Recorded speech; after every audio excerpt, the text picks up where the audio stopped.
लोग मौसीकी को रूह की ग़िज़ा समझते हैं। ये समझते हैं कि म्यूजिक उनके लिए फायदेमंद साबित होता है। तो इस वीडियो में ऐसे सबूत है कि वो मानने पर मजबूर हो जाएंगे।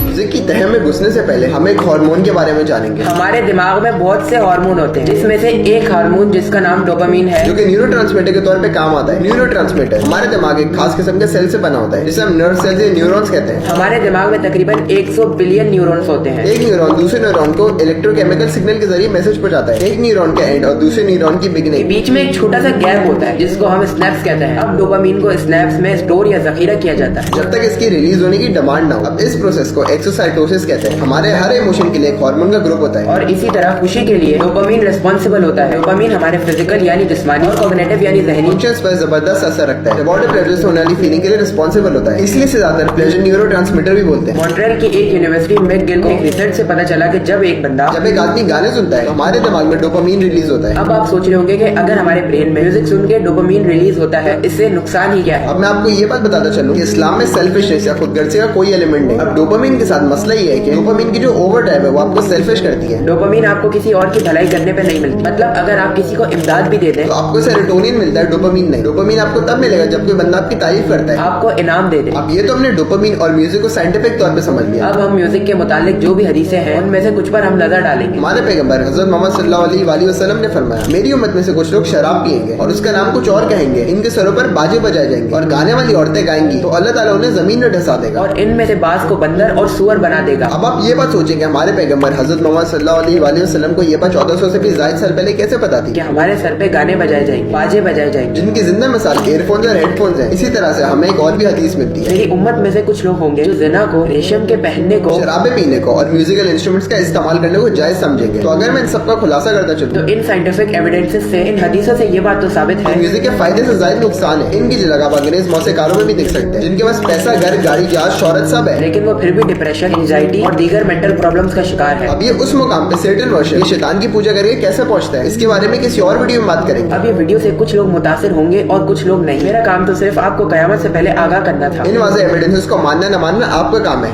अस्सलाम वालेकुम। जब उसको हमारी आयतें सुनाई जाती हैं तो अकड़ कर मुंह फेर लेता है, गोया उनको सुना ही नहीं। जैसे उसके कानों में सिकल है तो उसको दर्द देने वाले अजाब की खुशखबरी सुना दो।